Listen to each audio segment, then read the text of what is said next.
So anyway, Juan Cuadros resigned on the 25th of August 1961.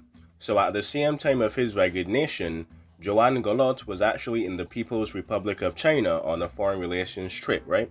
So on the 29th of August, the Brazilian Congress held and actually vetoed a motion to stop Golot from becoming the president. So brought by the heads of the three branches of the army at the time, or military. I believe that would be the Air Force, the Army, and the Navy, and even some politicians, probably backstabbers and people wanting to get up, who claim Golot's inauguration would put the country on the road to civil war or guerra de civil. So, a compromise was actually reached. Brazil would become a parliamentary democracy, with Golot becoming the president. So as such, he would become the head of state, but with limited powers in the head of government. Tancredo Neves was actually named the new prime minister. So on the 6th of January 1963, Golot successfully changed the system of government back to a presidential democracy in a referendum, in which he won by a large margin. So Golot found himself back in power with a rapidly deteriorating political and even economic situation. So during this period, Golot was actually politically isolated, with a foreign policy which had been independent of any alignment, even the United States. He would actually go on to criticize the Bay of Pigs invasion by the United States of America as well, but also criticize the Cuban regime of Fidel Castro during the Cuban Missile Crisis. So he wasn't a communist, but he wasn't an American fanboy, because let's be honest, Brazil is too capitalist. So the country's economic situation deteriorated rapidly again, and attempts to stabilize the currency was actually financed by the aid packages from the International Monetary Fund, or the IMF, more commonly and famously known. His failure to secure foreign investment and actually curb domestic inflation put the country in a difficult situation, which exacerbated social conflicts among the poor, the rich, Sao Paulo, Rio de Janeiro, Brasilia, Rio de Janeiro, the south, which is not the south of Brazil, I forget the name, the south where all the Germans live. Sao Paulo. Not Sao Paulo, Sao Paulo. So, on the 13th of March 1964, oh yes boys, it is, drop the reference. So on the 13th of March 1964, Golot gave a speech in where he promised to nationalize the country's oil refineries. And in the Cold War before the Iraq War, not the best idea. As well as carry out basic reforms, including rent control, gas prices, stop putting electrical heaters with exposed wire in the bathroom, stop military dictatorships, stuff like that. This was also followed by a large demonstration on the 19th of March where the conservative group marched on Praças de la Sé, Sao Paulo. Praça de la Sé, Praça de Sé, Sao Paulo, in a demonstration called the March of the Family with the God of Freedom, or the Marches de Familia with Jesus de Freedom. My Brazilian, my Portuguese are actually pretty bad, so it is what it is, right? Against Golot and his policies and reforms and stuff like that. So the first instance and the first domino to fall was actually the Sailors' Revolt. So the friction between the military and Golot boiled over with his intervention in a revolt by the sailors of the Brazilian Navy, or the Naval de Brasiliano, led by Joanos Alçamo dos Santos, historically known as Cabo Anselmo, and later exposed an agent provocateur. So on the 25th of March 1964, nearly 2,000 sailors assembled in Rio de Janeiro, petitioning for better living conditions and pledging their support for the Goloto's reforms. Because the Navy is obviously suspiciously on the Republican, or, the Democratic side. I don't know. Those Navy boys, I gotta give them credit. Gotta give them credit. So the Ministry of the Navy, Silva de Mota, ordered the arrest of the sailors leading from the assembly. Mota sent the detachment of Marines to arrest the leaders and break up the assembly by the Rear Admiral Cadillo Argareo. These Marines ended up joining the assembly and actually remained with the other sailors. So shortly after Argareo's refusal to arrest the leaders of the Navy strike, Galot issued orders prohibiting any invasion of the assembly location, the headquarters of the local metalworks union, and sacked Silva de Mota as the Minister of the Navy, or Navial de Ministra. I'm just trying out words, dude. I'm just trying out words, dude. Now,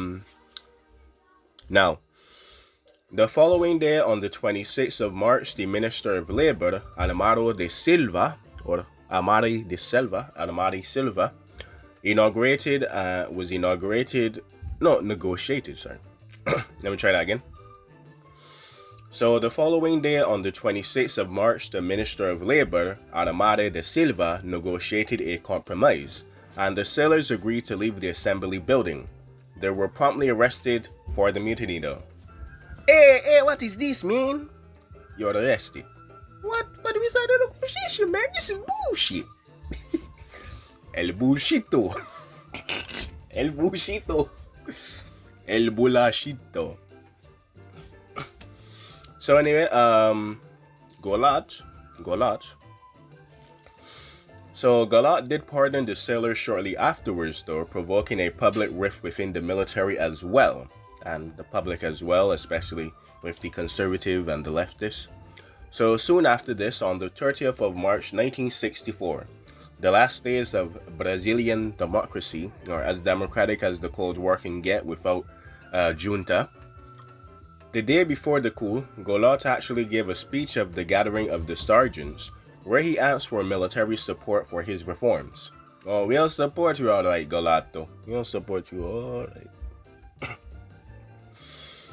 So in the United States, concern over the state of the Brazilian president, Galato, started as early as July 1962, in a private meeting between John F. Kennedy and Richard N. Goodwin and even Lincoln Gordon, to discuss Galato's activity in the military and with the military, and their concerns over whether or not he was leading the country towards communism. I don't know about that, Jack, but I gotta say... Wait, hold on. Wait, that's not what your country can do for you. I don't know, Jack. He doesn't seem to be a communist, but I'm not taking any chances. Anyway, I got a headache. Oh, man, that was... I'm sorry, John F. Kennedy. I'm so sorry. The discussion concluded when they supported the paramilitary forces in opposition to Galot, and then they would send the fellow, who was a fluent in Portuguese. Oh, super spy. So the discussion concluded when they would support the paramilitary forces in opposition to Galot, and they would send in the fellow, who was fluent in Portuguese, not Brazilian Portuguese, to bear their contact within the military, as he was probably in the Portuguese colonial war, so who knows. Now, I botched that up, but hear me out. So on the 11th of December 1962, way after the Cuban Missile Crisis, the Executive Committee, or EXCOM, not the amazing franchise that EA will probably run into the ground, on the National Security Council met with the elevated three political alternatives to Brazil. Alright, give me your best. Alright, Mr. President, we have three alternatives right now. To do nothing and allow the president drift to continue, to collaborate with the Brazilian elements hostile to Galot, or Galot, who were also in favor of a coup, and to seek to change the political and economic orientation of Galot and his government. Alright, that seems fine. I like that a lot. It's just a storm, Dick. Sit down. Oh yeah, maybe we should do a Nixon voice. to do nothing and allow the president's drift to continue, Mr. President. Alright, I'm done. I'm done with the JFK impressions. Alright. So at the same time, the United States failed and also felt a third option would be the best selection, as not to really anger South America that much before 1978, and would try to shift towards the second opinion if the third opinion didn't work out. I don't know if they would try the first opinion. I don't know if they would, talk to Galat, but, Cold War stuff, right? So the attempt to reform Galata's policy was actually selected as having the only feasible chance of success at the time. So the choice to give the support to Galat and his administration without political confirmation might just justify the fact that there was an exception, and the exceptional events in Brazil would lead to Galat's early ouster or change his policies. So at first, the United States attempted to work with President Galat and actually convince him to change his political views and his policies to a more pro-Western system of governance. Or, please be our ally. We're not really asking, but please be our ally, please. So in December 1962, Bobby Kennedy fled to Brazil. So in 1962, Bobby Kennedy flew to Brazil to meet with Galat. Galat and Kennedy, Bobby, spoke for 3 hours, with Kennedy outlining the presence of communism, ultranationalism, read nationalists, extreme leftists, read leftists, and actually anti-Americans in Galat's government. So as the main American objective of his government, and that is lunchtime.